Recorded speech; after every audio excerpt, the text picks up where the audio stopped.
Já eram meados do ano de 1995. Daniel e sua força de elite encontravam-se a caminho da América do Sul, precisamente para a Argentina. Chegaram ao aeroporto de Ezeiza, na Grande Buenos Aires, e já se deslocaram para a base aérea militar ao lado. Nesse momento, estavam imediatamente reunidos com outros soldados especializados, sendo 2 uruguaios, 4 argentinos, 2 peruanos, 4 chilenos, 4 colombianos, 2 venezuelanos, Daniel e mais um brasileiro. O sargento era norte-americano, acompanhado por um tenente inglês. Esses 2 últimos eram os comandantes da equipe, totalizando assim 20 homens de elite e 2 comandantes.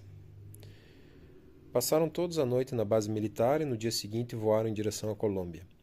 Pousaram na base militar de Apiay, a cerca de 120 km a sudeste de Bogotá, onde passaram a noite. No dia seguinte, na primeira hora, seguiram de helicóptero para as montanhas próximas à fronteira da Venezuela, na região do Parque Nacional El Tuparro, no leste colombiano. Durante o voo, um dos comandantes informou-os sobre os parâmetros da missão, até então misteriosa. Tratava-se de encontrar a entrada de uma caverna que poderia ser de uso dos narcotraficantes para abrigo ou depósito de armas, algo muito comum na região, principalmente nessa época. Quando encontrada, deveriam marcar a entrada com compressas de infravermelhos para servir de guia para os aviões militares de caça F-18 bombardearem o alvo e selarem a entrada, inutilizando a caverna. O armamento dessa missão era diferente. Cada soldado carregava 2 fuzis M4A1 calibre 5.56 com supressor e lança-granadas M320, 10 carregadores para 30 projéteis, 2 pistolas Glock 9mm, 6 granadas de mão, um par de óculos de visão noturna, um aparelho similar a um fone de ouvido, com uma pequena antena, lanternas de potência, longo alcance, chips de localização por GPS, microcâmeras de alta resolução, além dos alimentos em barras para 2 dias. O uniforme também era diferente, tinha 2 camadas protetoras externas, não deixando espaço para qualquer parte do corpo ficar exposta. Além disso, completavam o uniforme as luvas especiais que tinham 2 pequenas baterias que ligavam uma espécie de teia protetora por dentro do uniforme. Apesar de tudo isso, Daniel e seus companheiros não acharam o traje pesado para seus padrões.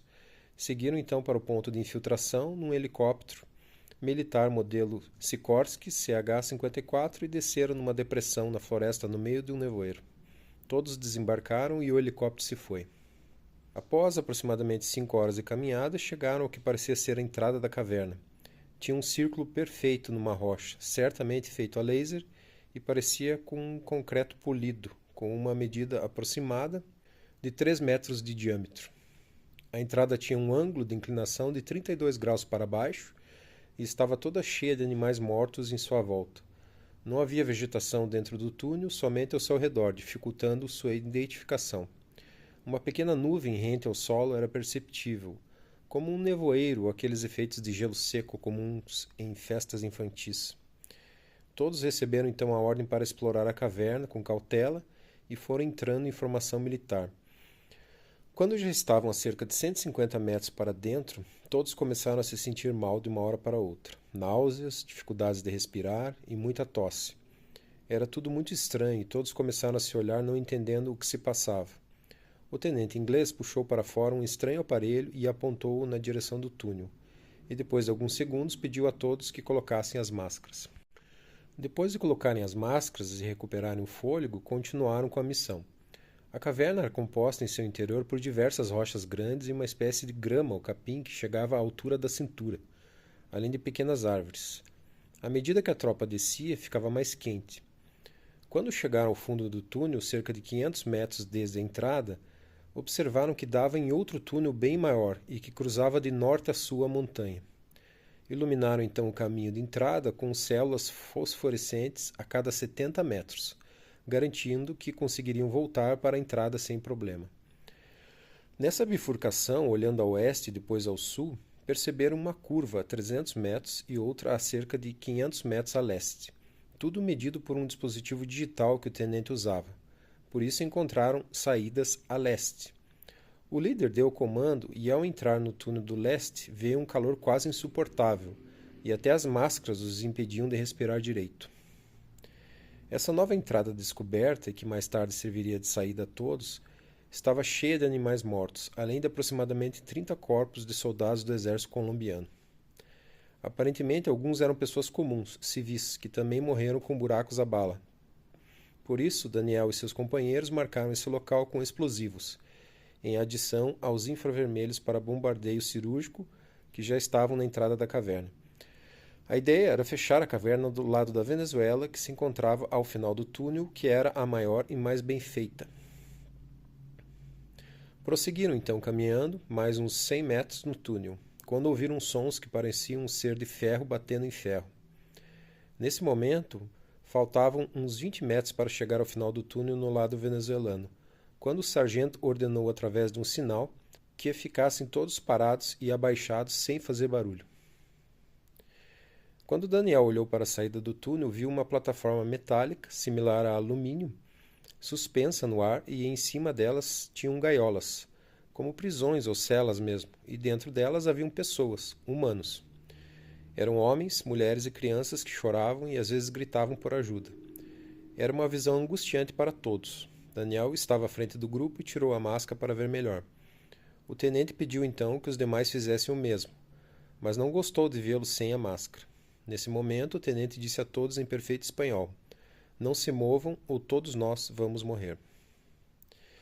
Foi então que Daniel conseguiu ver os soldados que guardavam a plataforma. Eram 4 seres fortes, mas bem estranhos, com aspectos monstruosos.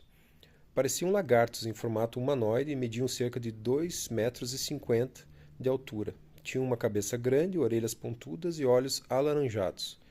Usavam uma espécie de colete colado ao corpo, um cinto largo com compartimentos e braceletes que pareciam aparelhos de celular, e portavam objetos similares a um fuzil, só que maiores e em forma anatômica.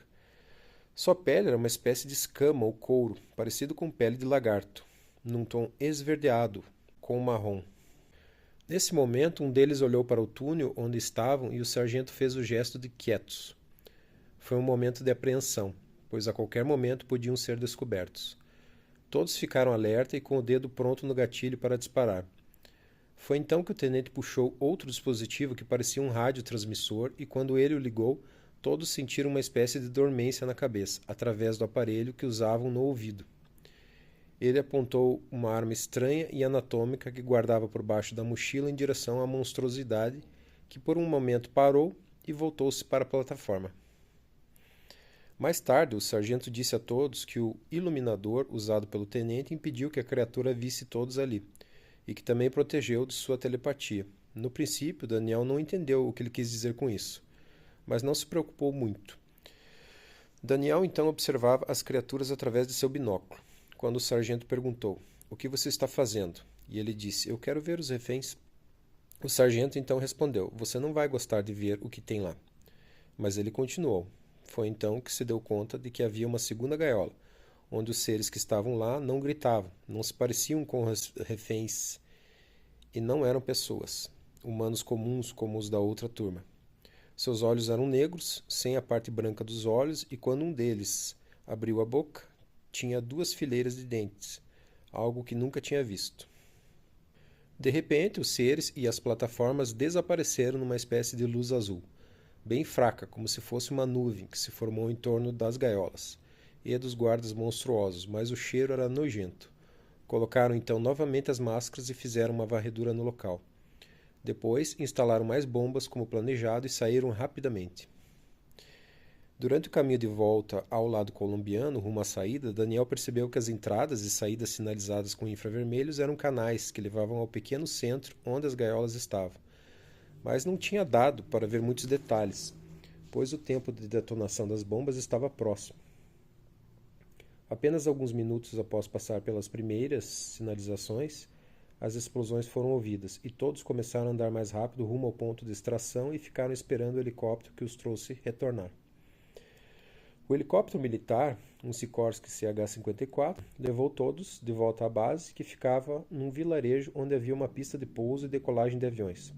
Chegando lá, tinha um avião a jato que levou todos novamente para a base aérea militar, e de lá foram num voo para o aeroporto de Ezeiza, em Buenos Aires, novamente na Argentina.